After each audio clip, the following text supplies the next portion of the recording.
여러분 안녕하세요. 김종규입니다. 2023년 행정학은 완전히 널뛰기네요. 국가직은 너무 어려웠고 지방직은 너무 좀 쉬웠죠. 쉬웠습니다. 그래서 국가직은 너무 어려워서 변별력이 없었고 지방직은 또 너무 쉬워서 변별력이 없었고 85점은 기본적인 점수가 될 것 같아요. 못 봤다 하면 85점이고 그 다음에 90, 95점 만점 분포가 이렇게 될 것 같아요. 그러니까 딱 쟁점이 될 만한 문제는 세 문제였는데요. 세 문제, 여러분들 다 아시죠? 9번 블랙스버그 선언 문제하고 16번 IGR, 라이트의 IGR, 18번 무어의 공공가치 창출론. 그 딱 세 문제가 쟁점이 되는데 결국 이 세 문제 가지고 결판이 날 것 같아요. 그러니까 이번 시험은 딱 세 문제 나온 거예요. 세 문제 딱 출제됐는데 이걸 다 틀렸냐? 다 틀리면 85점. 하나 맞췄냐? 90점. 두 개 맞히면 95점. 다 맞히면 만점. 이거 딱 네 가지 경우의 수밖에 없는 것 같아요.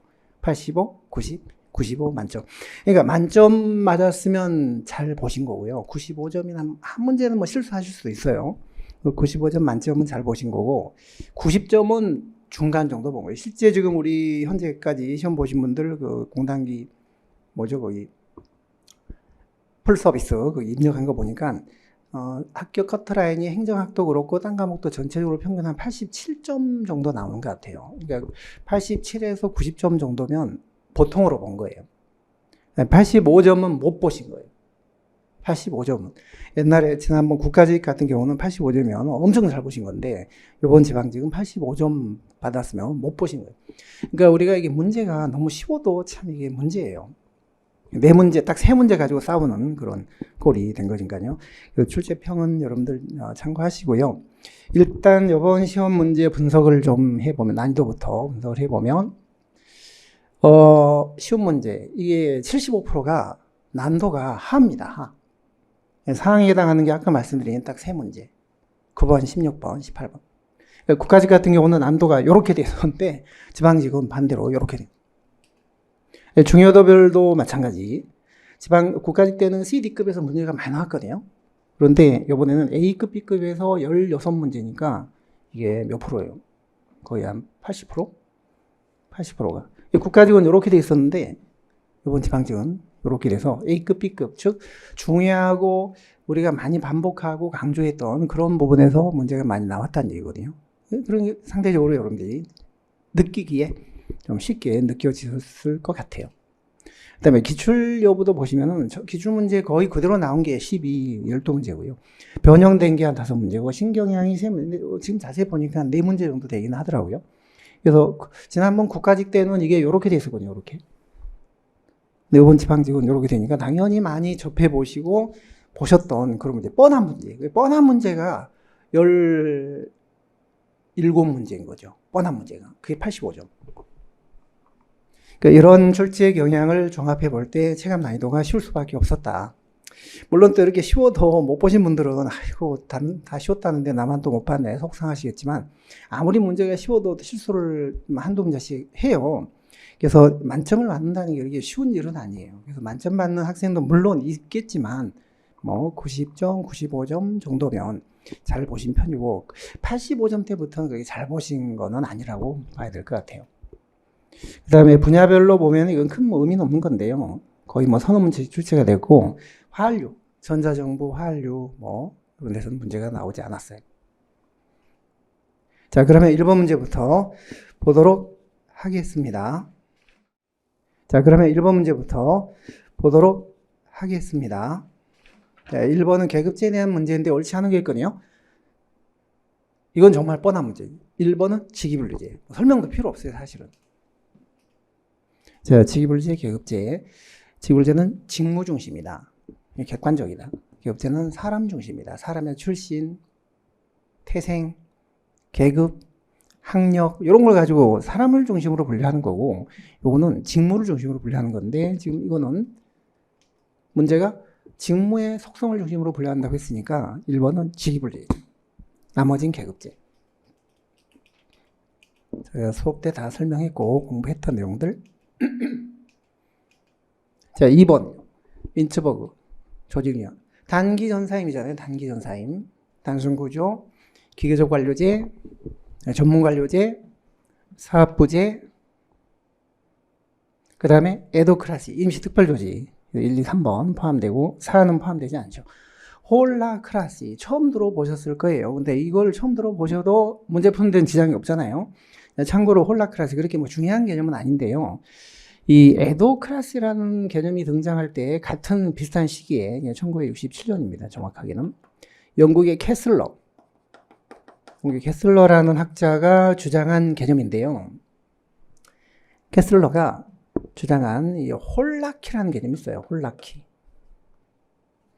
홀라키란 거는 자율적이고 자급자족적으로 결합된 형태의 조직을 말합니다. 거기다가 이제 크러시를 붙인 거예요. 크러시라는 거는 통치, 지배라는 뜻을 가진 어미잖아요. 뷰로크라시, 데모크라시, 뭐 에드호크라시, 앞에 게 통치를 한다는 거죠. 그러니까 자율적이고 자발적으로 결합된 조직이 통치를 해 나간다는 뜻이에요. 에드호크라시는 뭐예요? 에드호크라시도 거의 비슷한 개념인데요. 에드혹이라는 게 뭐냐면 라틴어로 특정한 목적을 위하여 결합된 조직이란 뜻이에요. 그 과제가 달성되고 나면 해체되는 특정한 목적을 가진고 결합된 임시 조직이란 뜻인데 그게 사회를 지배한다는 뜻이에요. 에드호크라시. 데모크라시는 뭐예요? 군중, 국민이 통치한다는 뜻이에요. 뷰로크라시는 뭐예요? 소수 관료가 통치한다는 뜻이에요. 그러니까 뷰로크라시, 데모크라시, 에드호크라시, 홀라크라시 다 같은 그런 구조로 결합된 그런 말인데요. 앞에 있는 게 통치를 하는 주체가 된다는 뜻이에요. 그래서 에도크라시하고 비슷한 시기에 주창된 개념이긴 하지만 에도크라시는 엘빈 토플러 60년대 중반에 엘빈 토플러가 주장을 했고 요거는 캐슬러가 주장한 조직 형태인데 비슷하긴 해도 동일한 개념은 아니고 특히 민츠버그가 주장한 단기 전사임에는 포함이 안 돼 있어요. 홀라크라시 몰라도 이거 틀리면 안 되는 문제죠. 자, 3번. 정책 결정 뭐예요? 옳은 거는 했거든요. 3개는 틀리고 하나는 맞는데 뭐가 맞나요? 자, 1번은 크와 미사일 위사 그러니까 이건 에디슨이 나와야 되고 2번이 맞겠네요. 실내 자동 온도를 뭐 20도로 유지해라 설정을 해놓으면 자동으로 유지되도록 하는 그런 장치를 설명하는 게 그게 사이버네틱 모형이에요. 불확실한 상태 속에서 정보를 계속 제어하고 피드백하면서 의사결정을 자동으로 해주는 그런 체제가 사이버네틱스 모형. 3번은 쓰레기통 모형이 아니죠. 이런 것들 회사 모형. 회사 모형이 4가지 전제 조건. 4번은 만족 수준이니까 이것은 만족 모형이죠. 어려움이 없었을 것 같아요. 이제 2번이 바로 맞는 거다. 4번은요. 순서. 요즘 순서 문제 많이 나오는데 뭐 비슷하게 또 나왔어요. 똑같지는 안 나왔지만 뭐 거의 이런 거는 기출문제 변형이라고 봐야 되겠죠. 1911년 요거 1990년대 초반 클린턴 행정부 때 최측근 참모들 그 다음에 1968년 미노브르게이 1945년 그러니까 정답은 2번 가가 제일 먼저 그 다음에 그 다음에 다나 5번 엘리트 다원주의 뭐 대표적인 정책 의제 설정 모형 비교해서 물은 문제거든요. 자, 그러면 틀린 거는 뭐예요? 2번. 항상 우리가 밀즈하고 헌터의 접근법을 바꾸는 경우 그런 출제가 여러 번 있었죠. 그래서 저희가 이걸 외웠어요. 전밀지복. 그 다음에 지헌명기. 전국 단위를 대상으로, 전국의 엘리트를 대상으로 밀즈는 지휘접근법을 주장을 했습니다. 그 다음에 아틀란타시라는 한 지역을 중심으로 헌터가 명성접근법을 그러니까 밀스는 사회적인 지위가 높은 사람, 헌터는 사회적인 명성이 높은 사람이 의사결정을 주도하는 다 엘리트인데 벽합 엘리트, 요거는 기업 엘리트가 주도하더라. 그래서 전밀지복, 지헌명기 해서 밀지가 돼야 되는데 밀명이 돼버린 거예요. 지휘접근법으로 바꾸든지 이놈을 헌터로 바꾸든지 2번이 틀린 거죠. 자, 나머지 문제 없죠. 엘리트론과의 변천을 한번 보시면 엘리트론이 유럽에서 먼저 있었죠. 고전적 엘리트론 뭐 파레토의 법칙, 2080 법칙, 뭐 과두제 철칙 이런 것들. 그러다가 미국으로 건너와서 방금 말씀드린 밀지헌명이 나온 거예요. 밀스는 지휘접근법, 헌터는 명성접근법. 근데 이게 지금 요번에 바뀌어서 2번이 틀린 질문이. 그러다가 신렐리티론이 나온 거죠. 신렐리티론. 이게 무의사결정론이에요. 무의사결정론. 의도적으로 에디터들이 의제 채택을 가로막거나 방해하는 그런 현상. 의도적인 무결정, 비결정. 엘리트론이 이런 식으로 변했습니다. 자, 6번 문제는 답이 뭐였나요? 몇 번을 하셨나요, 여러분들? 예산이 성립되지 않았을 때 대처, 방안, 종료, 옳지 않는 거예요. 1번 준예산, 전년대산을 기준으로 우리나라 이거 쓰고 있는 거죠. 자, 가예산은 옛날에 우리 10 때 썼던 제도예요. 채택이 됐고 실제 운영도 했어요. 지금 이 뒤에 이 말은 제도를 도입했다는 그런 뭐 단순한 그런 뜻에서 실제 운영한 편성해서 활용한 경험이 있다는 뜻이거든요. 있어요. 준예산은 제도는 채택이 됐지만 실제 운영된 적은 없었어요. 중앙정부는. 근데 이 가예산은요 상당히 자주 활용을 했었어요. 이것도 맞는 거예요. 4번 틀렸죠. 자, 우리 가예산은 국회가 한 달짜리 예산을 의결해 줘야 되지만 잠정 예산도 마찬가지로 국회 의결을 받아야 돼요. 그러니까 수개월 의결은 맞는데 가예산과 달리 부분이 틀렸고요. 국회 의결이 불필요하다고 틀린 거예요. 국회 의결을 거쳐야 됩니다. 우리 준예산은 필요 없지만 잠정 예산은 가예산처럼 국회 의결을 거쳐야 돼요. 그래서 가예산과 마찬가지로 국회 의결이 필요하다라고 해야 돼요. 이게 틀린 거죠. 7번 보겠습니다. 동기이론. 쉬운 문제는 그냥 스피디하게 넘어갈게요. 동기부여 이론 설명이 옳은 거는 했는데요. 자, 로크의 목표성 이론이 최근에 몇 번 출제가 돼서 기출 때나 동형 모의고사 때도 조금 강조를 들었던 적이 있어요. 이건 뭐 틀리지 않으셨을 것 같아요. 자, 로크의 목표성 이론은 동기부여의 과정 이론인데 목표의 성격에 따라 동기부여가 결정된다. 조금 어려우면서 구체적일 때, 그러니까 너무 평이하거나 추상적이면 안 된다.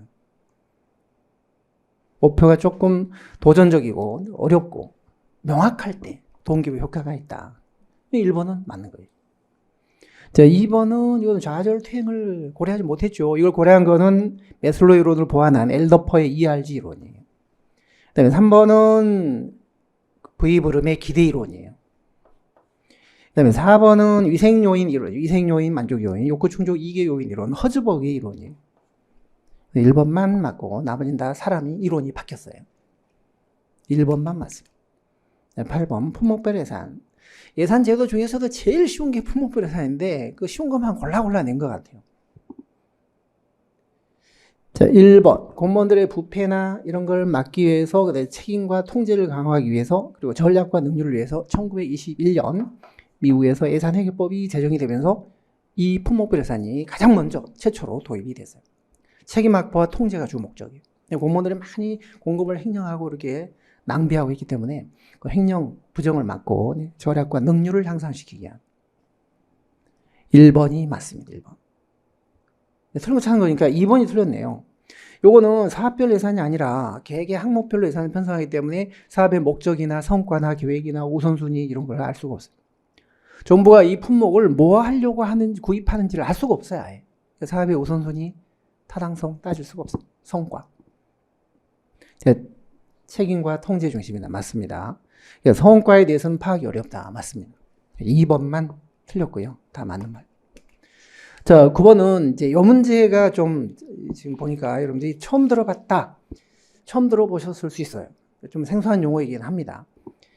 물론 저희 교재 기본서에 있긴 해요. 근데 기본서에 있다고 해서 제가 뭐 설명드리지 않거나 강조하지 않았으면 없는 거나 마찬가지예요. 이 1000페이지가 넘는 책인데 책에 있다고 이거 다 있다, 이걸 틀리니 그렇게 제가 얘기할 수는 없어요. 그건 제가 강조를 안 했기 때문에 제 잘못이에요. 제 잘못인데 근데 이 문제는 틀릴 소지도 있지만 또 좀 틀리지 않을 수도 있는 부분도 있어요. 잘 뜯어보시면 지금 블랙스버그 선언만 갖고 문제를 낸 게 아니에요. 행정 재정립 운동하고 같이 냈거든요. 근데 이제 그거를 아셨으면 참 됐을 텐데 블랙스버그 선언이 행정 재정립 운동을 이끌어내는 계기가 됐어요. 같은 맥락이에요. 블랙스버그 선언이나 행정 재정립 운동이나 다 신행정론의 계승 발전이고 다 같은 맥락의 운동이에요. 그것만 하셨으면은 우리 행정재정립 운동은 기출대도 있었고 제가 수업 때 강조도 해드렸잖아요. 오늘요. 근데 이거는 제가 수업 때 강조를 드리지 못했어요. 책에는 물론 있어요. 그 아래 해설에 보시면 371쪽에 있지만 책에 있다라는 걸 강조하고 드리고 싶진 않아요. 제가 수업 때 설명을 안 했으면 그건 없는 거나 마찬가지이기 때문에. 자, 그럼 보시면 옳지 않는 거 했거든요. 자, 1번. 기본적으로 블랙스버그 선언은 행정의 정당성, 국가 역할의 정당성이나 직업 관료제의 어떤 역할의 정당성 이런 걸 옹호했던 이론입니다. 그래서 여기서 나온 게 관료제 옹호론, 행정 재정립 운동 전부 다 어떤 공무원의 역할이나 정부의 역할을 행정의 정당성을 좀 부정적으로 접근하는 NPM이나 정치행정 이원론 같은 거를 반박하는 이론이에요. 그러니까 이렇게 됐다고 보시면 돼요. 1960년. 그러니까 지금 제가 이제 문제가 나오고 보니까 이걸 제가 한번 칠판에 탁 써드리고 강조를 했더라면 이것도 아무 문제가 없었을 텐데 조금 너무너무 제가 아쉬웠어요. 이 문제를 보고. 1960년대 말에 나온 게 신행정론이에요. 신행정론. 그리고 1980년대 중반에 나온 게 블랙스버그 선언이에요. 블랙스버그 선언. 자, 이때 이 사이에 뭐가 있냐면요. 자꾸 정부를 부정하다시피 하는 탈관료제화. 탈관료제화. 정부 역할은 이제 끝났다. 정부 실패가 너무 이제 문제가 되면서 정부 실패. 정부를 거의 정부 역할을 부정적으로만 보는 그런 게 팽배하게 성행했었거든요. 그러니까 이때 그래도 관료제가 역할을 해야 된다. 괜찮다. 이거 부정할 수는 없다. 관료제 옹호론, 행정의 정당성, 국가 역할의 어떤 정당성을 주장하는 그런 매니페스토 운동이에요. 여기에 참여했던 사람이 웜슬리, 굿셀 이런 사람들이거든요. 그러니까 한마디로 이때는요, 관료제 옹호를, 직업 관료제를 옹호하는 관료제 옹호론입니다. 정부의 역할이나 행정의 정당성, 국가의 역할 이런 걸 인정하는 신행정론의 계승 발전이에요. 이게 1990년대 중반에 행정 재정립 운동을 이끌어낸 거예요. 이때 웜슬리, 굿셀 이런 사람 다 여기 참여했어요. 정부를 자꾸 여기서 나왔던 이제 NPM 있었잖아요. NPM 정부 실패 이후에 정부 역할을 거의 부정하다시피 하는 NPM이 있었기 때문에 여기에 대한 반론이 등장한 거예요. 행정 재정립 운동. 정부를 재창조하기보다는 재발견해야 된다. 이거는 최근에 기출문제나 동영에서 제가 강조를 했던 부분이에요. 재창조는 또 고치는 거죠. 기업식으로 또 고치는 거. 그럴 게 아니라 재발견해야 된다. 정부도 장점이 있다. 숨어있는 장점을 찾아내서 이걸 활용해야 된다는 게 재발견 운동이에요. 행정 재정립 운동은요. 재창조가 아니라 재발견을 하자는 거죠.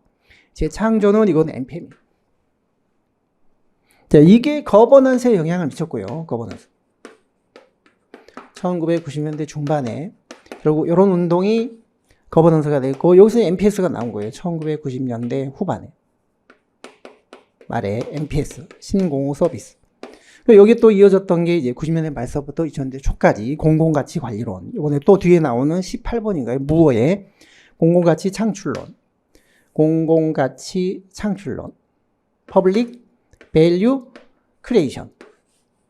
공공가치 창출론. 무어. 이런 이론으로 이어진 거예요. 이게 전부 다 신행정론의 계승이에요. 같은 맥락이에요. 정부의 역할, 행정의 정당성, 관료제 어떤 그 역할을 강조하는 그런 이론들이에요. 근데 여기에 있던 NPM이나 그 앞에 있었던 PCM, 공공선택 이론이나 경제적 신제도주의나 이런 것들은 다 정부의 역할은 이제 끝났다. 최소한으로 그치고 시장 논리로 모든 걸 해결해야 된다는 그런 것만 강조했던 이론. 그러니까 이런 부류에 대해서 이제 반기를 들었던 게 바로 이런 흐름이라고 보시면 이게 전부 다 신행정론의 계승 발전이다. 이걸 제가 한번 근데 제가 그럴 줄 어떻게 알았겠습니까? 이게 이렇게 문제가 나오다 보니까 이런 생각이 드는 거지. 무슨 A급도 아니고 이게 그렇게까지 여러분들 이거 나오지도 않을 거 이렇게 설명드리면은 여러분들 아주 복잡하게 머리만 복잡하게 될 가능성이 있기 때문에 이게 또 신중할 수밖에 없고. 자, 일단 9번 문제를 한번 보시면 옳지 않은 거 물었거든요. 맞잖아요.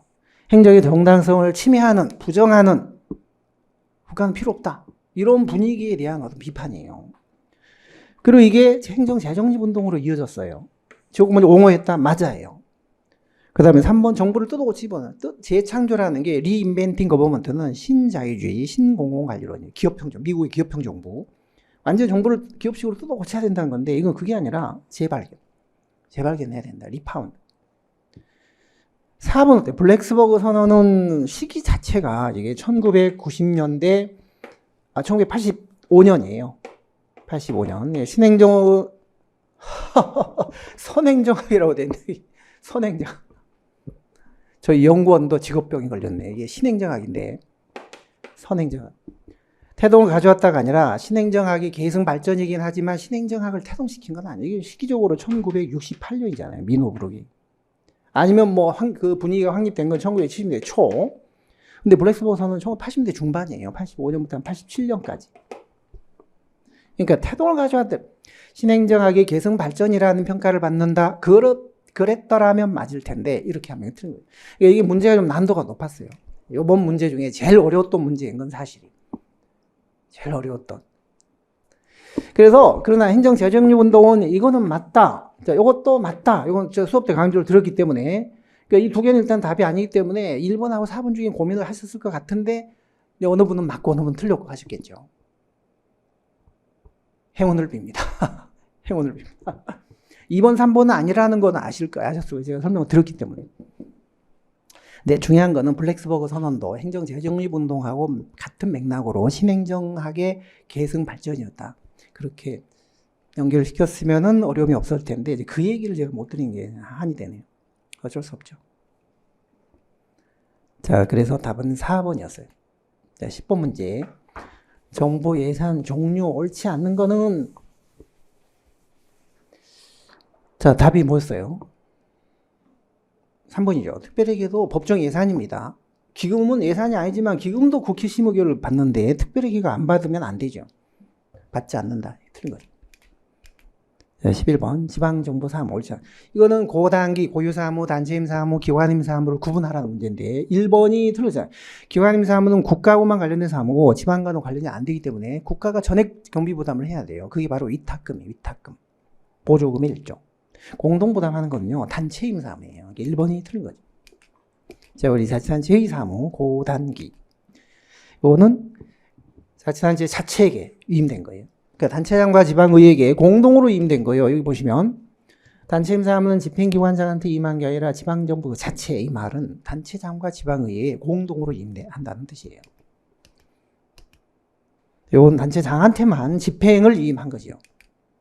이건 지방하고 말, 국가하고 말. 이거는 국가와 지방이 이해관계가 공존하는 사무예요. 이건 의회가 관여할 수 있고 없고 조례로 제정할 수도 있고 없고 그다음에 이거는 보조금을 안 주는 게 원칙인데 전액 지방정부 부담입니다. 이거는 전액 국가가 부담이에요. 일부 이건 대주는 거예요. 일부 부담금, 위탁금. 이건 안 주는 게 원칙이지만 예외적으로 국가가 정책상 장려하기 위해서 주는 경우가 있는데 그게 장려적 보조금. 이게 보조금의 종류예요. 넓은 의미의 보조금. 자, 통제가 고유사무는 사후에 법을 어겼을 때 사후에 문제 삼는 게 전부예요. 부당할 때나 예방적 통제는 안 돼요. 근데 단체임사무는 여기까지 가능하죠. 기관임사무는 여기까지. 예방적 통제까지. 그래서 통제가 가장 심하고 강도가 높은 게 기관임사무. 우리가 지방직 시험을 앞뒀기 때문에 이런 거는 당연히 완벽하게 정리가 돼 있었어야 되는 상태이기 때문에 틀리지 않았을 것 같아요. 거의 정답률이 90%에 가까울지 싶습니다. 제가 이제 나중에 문제 문항을 보면 알겠지만 다른 17문제는 거의 정답률이 90%가 될 거고 세 문제만 조금 낮을 텐데 방금 전에 그 9번 문제 블랙스버그 선언 같은 경우는 정답률이 그래도 한 5, 60%는 되지 않을까 싶어요. 지난 국가직 문제는요 정답률이 3, 40%가 많았어요. 자, 12번 대표관료제. 이것도 어렵지 않았죠. 2번이죠. 실적주의에 부합되지 않죠. 실적주의는 능력 중심의 인사고 대표관료제는 능력은 2차고 안배, 약자들한테 안배하는 제도이기 때문에 실적주의하고 상충된다는 게 문제점이에요. 역차별 문제가 더 야기할 수 있다 해서 부합된다 이게 틀린 거죠. 이것도 뭐 거의 푸시는데 뭐 3초도 안 걸렸을 것 같아요. 자, 이것도 큰 어려움이 없어요. 킹돈의 흐름차 모형, 쓰레기통 모형을 약간 질서를 주입한 일반화시킨 모형. 쓰레기통 모형은 질서가 없었죠. 선도자가 없었기 때문에. 그런데 흐름차 모형은 3P, 프라블럼, 팔러시, 폴리틱스 이 세 가지 흐름이 있는데 이 세 가지 흐름을 선도하는 사람이 있어요. 정치인들이 선도하죠. 이 두 개는. 이거는 전문가가 선도해요. 그렇기 때문에 쓰레기통 모형보다 약간 좀 질서가 주입된 그런 발전된 모형. 그래서 니은 디귿만 맞고요. 얘는 관계가 없어요. 이거는 사바띠에가 통합 모형으로 주장한 정책 지지 연합 모형이에요. 킹돈의 모형하고는 아무 관계 없어요. 자, 14번. 행정 가치 옳지 않는 거이고 이것도 기출문제예요. 비슷한 문제가 있었어요. 답은 2번입니다. 2번. 목표 달성도는 효과성이고 투입돼서 한 줄은 효율성. 좁은 의미의 그 효율성, 즉 능률성을 말합니다. 얘가 바뀌었어요. 효율과 효과가 바뀌어서 2번이 틀렸고요. 나머지 다 맞죠. 합리성. 자, 행정이념. 합법성. 이게 능률성. 효율성. 적은 투입으로 만든 한 줄을. 요거는 민주성. 대외적으로는 국민을 위한 행정, 대외적으로는 공무원들을 의사결정 과정에 참여시키는 거예요. 두 가지 측면이 있어요. 방금 전에 문제가 지금 4번 지문이 그렇게 돼 있었죠. 요거 4번 지문. 민주성은 대국민과의 관계에서 국민들과 소통하고 참여해야 될 뿐 아니라 정부 내부적으로도 의사결정 과정에 공무원들을 참여시켜야 된다는 뜻이에요. 안팎으로 민주, 사람이 중심이 돼야 된다는 뜻이죠. 그 다음에 이게 바로 합리성이에요. 수단이 목표에 적합하냐. 어떤 행위가 목표 달성의 어떤 최적의 수단으로서 지금 작동을 하고 있냐. 합리성. 이게 효과성이에요. 효과성. 근데 방금 문제는 A하고 A를 바꿔놨어. 그래서 틀렸던 겁니다. 이건 형평성. 이거는 생산성. 자, 15번. 금평의 오류. 이것도 자주 나왔던 문제예요. 기출문제만 좀 풀어보셨더라도 뭐 3번이 틀렸다는 거 금방 아시죠. 최근의 실적이나 초기 실적이나 처음에 잘해서 그게 전체가 잘한 것처럼 느껴지는 이게 초두 효과, 첫머리 효과예요. 첫인상. 요거는 최근에 잘해서 전체가 잘한 것처럼 보여지는 이게 근접 오류, 막바지 효과, 첫머리 효과, 막바지 효과. 이걸 합쳐서 이거는 평정하는 시기, 평정을 그 사람의 그 어떤 사건이나 실적이 평정하는 시점으로부터 뭐냐 가깝냐에 따라 영향을 주기 때문에 이걸 합쳐서 시간적 오류라고 해요. 시간적 오류. 그러니까 옳지 않는 거, 이게 바로 시간적 오류지. 연쇄효과는 아무 이건 관계없어요. 이거는 다른 평정 요소로부터 영향을 받는 거예요. 필기시험 성적이 면접에 영향을 준다든지, 이런 게 바로 연쇄효과예요. 3번이 틀렸죠. 규칙적이지 않은 게 총계, 규칙적인 거는 체계적 오류. 이거 맞는 질문이죠. 잘 모르니까 무난하게 중간 점수 주는 거예요. 뭐 잘했는지도 모르겠고, 뭐 잘못한 것도 아니고, 뭐 잘 모르겠다. 에라, 그냥 대충 무난하게 가운데. 이게 중심화, 집중화 현상이에요. 3번만 맞고 이게 다 틀렸네요. 3번만 틀리고 다 맞는 거예요. 자, 평정상 차고, 요게 바로 연쇄효과예요. 요게 바로 시간적 오류예요. 시간적. 막바지 효과가 근접 오류고, 최초 효과가 첫머리 효과. 이게 시간적 오류. 중심이에요, 중심. 피평정자를 잘 모를 때. 집중화. 너그럽게 다 호환적. 그러니까 불편한 관계에 놓이는 걸 피하기 위해서 다 그냥 잘한 걸로 다 점수를 주는 이게 관대화예요. 이런 걸 막으려면 무슨 방법 써야 돼요? 강제 배분법 같은 거 써야 돼요. 요게 체계적 오류, 규칙적 오류. 요게 불규칙적인 총계적 오류. 이게 논리적 오류. 이게 상동 쪼고차. 고정관념, 편견. 요번에 한 그 3문제 빼고 17문제는 다 이런 뭐 A급, B급 인문 수준의 그런 문제 수준에서 문제가 거의 나왔던 것 같아요. 변별력이 크게 뭐 높았다라고 얘기하기는 어려울 거예요. 저는 그래도 한 4대 문제는 더 약간 이런 문제가, 쟁점의 문제가 나왔어야 되는데 조금 아쉬워요. 여러분들의 수준을 출제자님 너무 좀 무시한 거, 과소평가한 것 같아요. 요즘 공부들 엄청 열심히 했고 그렇게 대비를 했는데 시험은 그렇게 못 나오니까 약간 좀 허망한 느낌도 들기도 하고. 근데 문제라는 게 뭐 계속 어려울 수만은 없죠. 그래서 이번 문제는 최근에 국가직 시험이 너무 어려웠기 때문에 약간 요걸 좀 먹어서 속도 조절 성격이 조금 있었던 것 같아요. 자, 16번.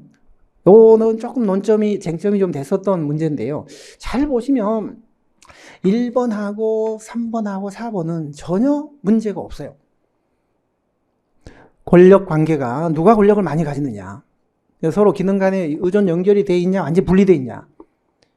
완전 분리가 돼 있으면 이게 요거예요. 대등, 동등권위 모형이에요. 완전히 예속이 돼 있으면 이게 내포권형. 그 다음에 일부 걸쳐 있으면 중첩형이에요. 그 세 개를 얘기를 한 거예요. 세 개를. 그렇기 때문에 1번은 전혀 문제가 없어요. 자, 3번도 완전히 연방정부, 그 다음에 주정부, 그 다음에 지방정부가 이렇게 동지문을 중심으로 다 내포되어 있는 수직적인 예속관계. 이것도 문제가 없어요. 그 다음에 중첩형은 이렇게 걸쳐 있는 거예요. 이렇게. 독립된 실체로서 존재하지만 일부 기능을 공유하고 있기 때문에 이걸 통해서 협력할 수 있는 그런 가장 이상적인 모형. 그게 중첩형이다. 이것도 전혀 하자가 없어요. 이것도 없고. 있다면 이제 이거가 자신이 없을 거예요. 연방정부, 주정부, 지방정부가 모두 동등을 갖고 있다. 자, 이거가 그래서 이게 조금 난도가 있었던 문제라고 저는 생각하는데요. 예, 틀렸습니다. 연방정부하고 주정부는 이렇게 분리독립이에요. 동등이에요. 그런데 지방정부는 주정부 속에 예속이 돼 있어요. 그래서 요 둘 간의 관계는 동등권위 모형, 대등권위형으로 볼 수 있지만 주정부하고 시정부, 주정부하고 지방정부의 관계는 이게 내포형이에요. 예속이 되기 때문에. 세 개가 다 분리독립됐다라는 책도 있어요. 이게 지금 그래서 얘가 조금 상대적일 수 있다. 그러나 다른 건 다 하자가 없고 얘는 틀릴 수도 있고 맞을 수도 있는 이렇게 돼 있는 책도 일부 있어요. 연방정부, 주정부, 지방정부가 서로 완전 분리가 돼 있다. 그런 책도 일부 있는데 지금은 김병준 씨 책이나 최창호 씨 책 같은 요즘에 그 유행한 최근의 문헌들을 보면 이렇게 돼 있어요. 연방정부하고 주정부는 이게 분리가 돼 있는 동등고령이지만 지방정부는 주정부에 예속이 되는 이원적 권력관계다. 이원적 권력관계다. 해설에도 보시면 이원적인 그런 관계다. 두 가지 모형이 혼합되어 있는 그런 형태예요. 이 세 개가 다 연방정부, 주정부, 지방정부가 전부 다 동등한 권한을 가지고 분리 독립되어 있지 않다고 보는 게 더 일반적이에요. 요즘의 문헌. 그래서 얘를 틀렸다고 보셔야 돼요. 답이 2번. 자, right IGR. 분리권형. 이건 동등권위형입니다. 완전 분리가 되어 있다. 이건 수직적으로 예속되어 있다. 이건 일부 걸쳐 있다. 그래서 연방과 주정부의 사이는 이렇게 분리가 되어 있는데 요 속에 들어있는 시정부, 지방정부는 주정부에 예속이 된 그런 관계예요. 자, 이거는 완전히 세 개가 다 예속이 된. 중앙정부가 있고, 주정부가 있고, 속에 또 지방정부가 있는. 중첩형은 일부 서로 걸쳐 있는 거예요. 중앙정부, 주정부, 시정부가 이렇게 일부 걸쳐서 그 걸쳐져 있는 기능을 공유하면서 서로 협력을 하는 거죠. 그런데 라이터는 이 중에 가장 세 번째 거, 중첩형이 가장 이상적이다. 이거 너무 떨어져 있다. 이거 너무 예속이 돼. 자, 17번 변혁적 리더십. 이것도 큰 어려움이 없었어요. 제가 조건보상 예외관리는 전통적인 거래형 리더십이다 많이 강조를 드렸죠. 조건보상. 그러니까 적정한 노력과 성과를 보이면 보상을 해줄게. 이게 조건보상이에요. 그렇지 못하면 예외적인 거. 적정한 수준을 보이지 못하는 부분에 대해서는 네가 책임져 통제한다. 그게 예외관리예요. 잘한 것은 통제 안 한다. 문제가 있는 부분만 하자가 있는 부분만 문제를 삼고 관리를 하겠다. 그게 예외 관리예요. 조건 보상, 상황 보상, 예외 관리는 전통적인 거래형 리더십의 그 관리 방식이에요. 그래서 3번이 틀린 거죠. 얘는 영감적 리더십입니다. 키워드는 비전이네요. 개개인의 관심을 하는데 개별적 배려. 이건 뭐예요? 지적 자극. 새로운 관점으로 문제를 재구성하고 해결하도록 독려한다. 지적 자극. 다 변혁적 리더십의 특성이고 카리스마만 빠졌네요. 3번만 틀렸어요. 자, 변혁적 리더십. 성과나 업적을 중시하는 거래형과는 반대다. 안정보다 변화를 중시한다. 카리스마. 요게 비전을 제시하고 공유하는 영감적 리더십. 요게 지적 자극. 새로운 관점에서 문제를 해결하도록 촉발시킨다. 개인의 다양성과 상위성을 존중, 인정해준다. 개별적 배려. 18번 무어. 이것도 이제 쟁점이 됐던 문제 중에 하나인데요. 다행히 저희가 무어는 여러 수업에서 제가 강조를 했던 거예요. 여기. 이걸 합쳐서 공공가치 창출론하고 공공가치 실패론이 있는데, 공공가치 실패론은 베리 보즈만이라는 학자가 주장을 한 것이고, 시장에다가 맡기게 되면 시장이 아무리 효율적으로 작동돼도 공공가치는 거기서는 제공될 수 없다. 정부가 해야 된다. 그런 이론이에요. 공공가치 실패론. 그게 베리 보즈만. 무어는 그래서 그 대안으로 공공가치는 정부가 적극 창출을 해야 된다. 시장이 해줄 수 없다. 그러면서 공공가치를 적극 창출할 수 있는 전략적인 그 연계 모형으로 전략적 삼각형이라는 걸 주장했는데 이것도 제가 설명을 드리지는 못했어요. 그러나 이 용어를 알고 모르고에 관계없이 이 문제는 100% 풀어야 돼요. 지금 이번에 전략적 삼각형이 뭐예요? 이건 모르셔도 문제 푸는 건 다 상관이 없어요. 이게 다 기본적으로 전부 다 NPM하고는 반대되는 흐름이거든요. 특히 이런 부분들, 신공호 서비스, 공가치 관리론, 넛지론까지 포함을 해서 전부 이게 다 NPM에 반기를 드는 탈신공공 관리론의 범주에 포함되는 거거든요. 따라서 3번처럼 NPM을 계승하여 수단성, 아니에요. 수단적 가치는 기업적 가치거든요. 공공가치를 추구해야 돼요. 공공가치. 수단적 가치가 아니라. 수단적 가치는 능률, 합리 이런 건데 이거는 기업적 가치거든요. 그러니까 1번. 이것도 아까 블랙스버그 선언에 이어서 행정재정립 운동에 쭉 흘러온 그 흐름이에요. 정당성의 위기, 정당성을 부정하고자 하는 그런 걸 극복하기 위한 대안이다. 맞죠? 요건 모르겠다. 요건 명백히 틀렸다. 요건 맞다. 시장에서는 공급될 수 없는 공공가치를 정부가 적극 공급해야 된다. 그럼 답은 3번으로 가셔야 돼요. 참고로 2번에 전략적 삼각형이라는 것은 무엇가 공공가치 창출을 위한 대안, 전략으로 세 가지 축을 얘기를 한 겁니다. 이게 뭐냐면 공공의 가치가 있어야 된다는 거예요. 그 다음에 정부가 명확한 공공의 가치를 제시해야 되고, 그 다음에 이거에 대해서 국민적인 지지, 정당성을 얻어야 돼요. 정당성과 지지. 그리고 이런 공공가치를 구현할 수 있는 역량이 있어야 돼요. 역량. 근데 그 역량은 관료만 있어서는 안 돼. 시민들도 역량이 있어야 돼. 시민들도 여기에 동참하고 문제 해결에 동참하는 어떤 시민들이 이런 공공가치를 창출하고 실현하는 중재자 역할을 해야 돼요.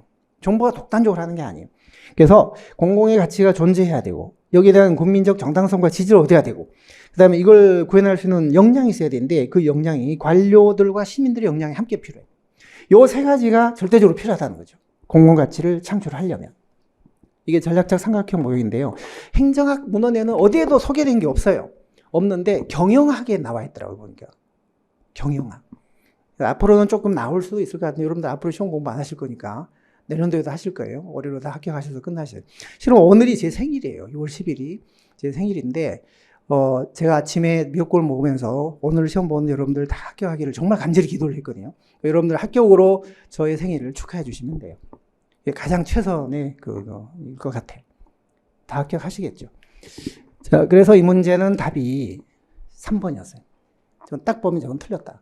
왜냐하면 무의 공공가치 창출로는 우리 여단 압축에도 있었고 동영에서도 다루었고 자, 요게 공공가치 관리론이라는 게 90년대 말서부터 2000년대 초까지 있었던 건데요. 공공가치 실패로는 보지만 시장은 아무리 효율적으로 작동돼도 공공가치를 창출할 수 없어. 그러니 공공가치는 관리자가 정부가 창출해야 돼. 적극. 그러니까 전략적 삼각형 모형이 필요해. 그 전략으로 무어가 주장한 이론. 넛지론도 넓게 보면 다 NPM에 대한 반론이에요. 시장으로 다 넘기는 건 안 좋다. 정부가 너무 또 독점적으로 주도하는 것도 안 좋다. 편하게 하는 건 안 좋다. 부드러운 개입주의. 정부는 국민들의 선택 옵션만 설계해주는 선택 설계자. 옵션 설계자로서의 역할만 하면 돼요. 그러나 국민들이 선택을 잘못해서 피해를 보는 행동적 시장 실패 이런 것들은 정부가 막아줘야 돼요. 그러나 편하지 않게 부드럽게 개입해서. 자, 19번. 아몬드상, 이건 각 학자별로 아몬드 상추분규, 로이의 배구 규제, 프랭클린과 리플리의 분경보제 그 세 개만 암기해도 다 풀리는 문제 아니에요? 로이, 배구 규제, 프랭클린과 리플리, 분경보제, 그 다음에 아몬드와 포엘, 상추분규. 상추는 다른 학자들이 얘기한 게 아니잖아요. 상추. 근데 그 중에 하나가 있으니까 답이 1번. 만약 1번이 없이 추출이 있었다면 그것도 맞겠죠. 수출은 여기 없으니까. 나머지 정책은 다른 학자들도 다 얘기를 했던 정책들이잖아요. 특히 애하고 애는 모든 학자들이 공통적으로 얘기를 했던 정책. 답이 1번이에요. 20번 문제. 이것도 어렵지 않았죠. 옳지 않는 거. 근데 이제 의미 있는 게 이건 주로 7급이나 경찰 간부나 이런 사이드 시험에서 주로 나왔던 문제인데 9급에서는 처음 나왔어요. 그러니까 7급에서 자주 나오고 9급에서 안 나왔다 그래서 영원히 안 나온다 그건 아닌 거예요. 그래서 저희는 웬만하면 7급 수준의 문제까지 거의 다 이것도 우리 풀었잖아요. 9급에서는 안 나왔지만 이거 문제 다뤘거든요. 그러니까 옳지 않는 거였네. 바그너. 이건 국가경비 팽창의 원칙입니다. 경제성장에 따라서 국가경비는 늘어날 수밖에 없다. 피코가 와 있으면 전쟁 같은 위기 시에 확 늘었다가 전이 효과. 위기가 사라져도 줄어들지 않는다. 대치 효과. 보물병은 요거는 정부는 노동집약적 성격이 강하기 때문에 항상 비용이 빨리 상승하고 생산성은 떨어지는 거예요. 민간에 비해서 노동집약적인 성격, 그러니까 사람 손으로 해야 되는 그런 일들이 많기 때문에 생산성이 떨어진다는 거죠. 보몰병. 4번이 틀렸네요. 얘 자신들 권력을 키우기 위해서 예산을 쓸데없이 필요 이상으로 많이 확보해서 낭비를 한다. 정부 실패가 그래 생긴다. 이거는 니스칸넨의 관료 예산 극대화 가설. 관료 예산 극대화 가설. 파킨슨도 이 파킨슨의 법칙이라고 해서 공무원 수가 팽창한다는 주장을 하긴 했지만 이런 이유는 아니었죠. 권력을 위해서 필요 이상으로 부서 예산을 극대화시킨다. 파킨슨의 법칙은 본질적인 업무량의 증가하고는 관계없이 공무원 수가 늘어난다. 심리적인 요인에 의해서 그걸 주장을 했죠. 공무원 수 는다는 거고 여기는 예산 팽창. 니스칸넨이에요. 니스칸넨. 이거 틀렸습니다. 자, 여러분들 마지막 시험 보시느라고 이제 수고하셨고요. 또 7급 보시는 분들은 7급도 계속 준비하셔야 되고, 또 군무원도 남아있긴 한데, 일단 정규 국가직, 지방직 구급 시험은 이제 끝이 났습니다. 그래서 이제 뭐 잘 보셔서 다들 합격하셨으면 좋겠지만, 그렇지 못한 분들, 아쉬운 분들은 만약에 이제 재시를 준비하시거나 한다면, 정말 차분하게 자기 약점을 돌아보고, 기본적인 거가 좀 탄탄하게 되어 있는 분이라면, 이번 문제 같은 경우는 이 세 문제 외에는 거의 쟁점이 될 게 없었어요. 근데 이제 85점도 안 되는 그런 적이라면 뭐 실수를 하셨거나 기본적인 거가 탄탄하게 안 돼 있는 분들이라고 보실 수 있거든요. 그런 분들은 기본을 다시 탄탄히 해서 다시 내년에 한번 도전을 해 보시든지 그렇게 계획을 세워 보시기 바랄게요. 자, 어쨌거나 오늘 시험 수고하셨고 2023년 지방구급 행정학 해설은 이만 마치도록 하겠습니다. 수고했습니다.